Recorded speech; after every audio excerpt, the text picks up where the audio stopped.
What's up, Team Arena? I am here today with the butterfly goat, Gretchen Walsh.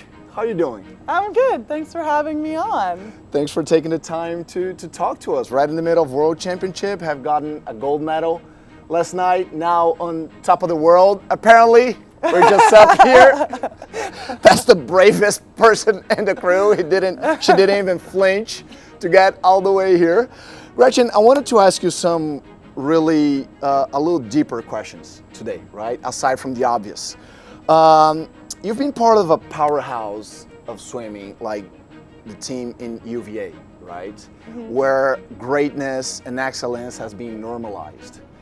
Has there been any time where you have to redefine your concept of what success is beyond of winning?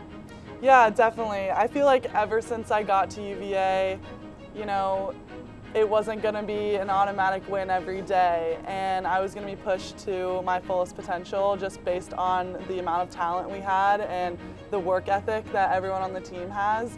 And so for me, sometimes it's not about winning, it's really about my effort and knowing that if I put every ounce of my energy into something every day, day in and day out, 100%, then I'm getting what I want to out of a workout. But that also goes for a race too, like if I'm executing a race the way that I planned and the gold isn't there, then I still need to be proud of that, because in my mind that should be excellent, because that's what I've been training for. And you've been winning for a while, right? I was doing my research to come here and talk to you, and I actually had to double check because you've been the youngest U.S. Olympic trial qualifier ever at 13 years of age. And I had to go through multiple sources to fact check that, because that's just like hard to believe, you know? And at 13, swimming Olympic trials, obviously you had great motivation back then, but has your why has changed from back then to today? I think so, just because as my career has gone on, I've accomplished some of my craziest dreams that I had as a kid. So I've needed to kind of shift my perspective, find new motivation throughout the sport, because when you're not striving for those same lifelong dreams, once you've already accomplished them, there needs to be something else driving you and pushing you. So for me now, I think it's kind of just like rewriting the history books, which might sound kind of crazy, but at least in the events I swim, like I want to leave the biggest mark I can in the 100-meter fly that anyone's seen. I hope it lasts a long time, and I feel like I was able to do that in the NCAA realm and kind of rewrite those books. But now I'm a professional swimmer, and I'm excited to take on the journey outside of the bathtub, if you will. I love how you mentioned that you're striving to leave the biggest mark possible while you just broken a world record and win a you won a world title last night. Yes. And you just broken one of the most unbelievable and beautiful swim world records I've ever seen a few months ago. So I guess there'll be a mark, all right? Yeah. And swimming is a sport that it's measured by the 100th of the second, right? But those moments that define careers, define the legacy, and define the human being behind the athlete, they are impossible to measure. Mm-hmm. And are there any moments, any swim moments that have redefined your perspective on life overall? I would definitely say that getting my first individual Olympic medal in Paris, the 100-meter butterfly, I got a silver, was a redefining moment for me, because I went through so much to get to that moment. There was so much sacrifice, a lot of setbacks, and to finally feel that kind of accomplishment and feeling that it was all worth it was such an amazing feeling.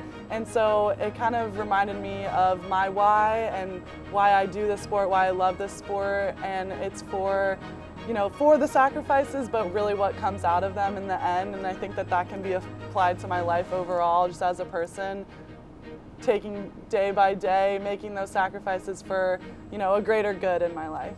Absolutely. Now, a little bit on the lighter side.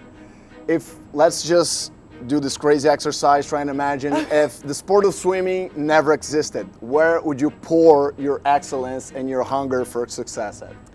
swimming has always been my outlet for my very competitive nature, and I think that if I didn't swim, I would need a different outlet for that. And I grew up playing tennis, and my dad said I was kind of a natural. I quit at an early age, but I think that's probably the sport I'd be doing. But if not, I'm really into fashion, so maybe I would just be a model if that was in my cards. Model it is. And okay, to wrap this up, something I'm personally curious about, because I've been a sprinter forever, and it's all about power, but also a lot about passion.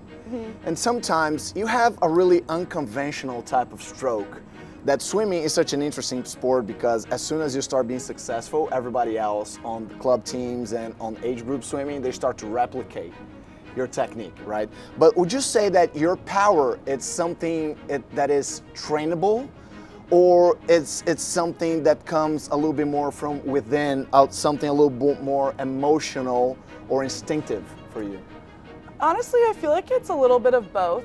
I don't think my stroke and who I am as a swimmer is, I don't think anyone can match it to a T just because of my genes, my genetics, and how I'm built. Like I'm not built like a normal person, and it's helped me a lot, but I think that, I do train a lot of power-based stuff. I think anyone can do that, and it's been really helpful for me. It's helped me make strides, especially at UVA. Crazy power racks. Like, I probably do the power racks like 3 to 4 times a week, and just pulling hundreds of pounds, me. Sprint life, baby, sprint life, yes. Yeah, we live for it. But I think there's part of everybody's stroke that's not ever gonna be matched, and I think that part of it probably is what I've been through and my experience and how I've learned from what I've gone through, and taking every swim as a lesson. Like, some things you have to feel to know, and you can't just learn from watching. So hopefully I can help the next generation, but there's gonna be someone who finds their own stroke, their own groove in the years to come, who's gonna dominate all of us, and I'm looking forward to that. But right now I'm gonna enjoy my stroke and how it's treating me and what I'm able to accomplish with it. And we're all very privileged to be able to witness your greatness, and thank you for that. Guys, I'm gonna wrap this up because I'm gonna take this girl out of the sun. She got world titles to win this week, and everybody should follow Team Arena and Arena Racing, Arena everything on Instagram because this level of information for free on your feed, it's crazy. Thanks. Peace.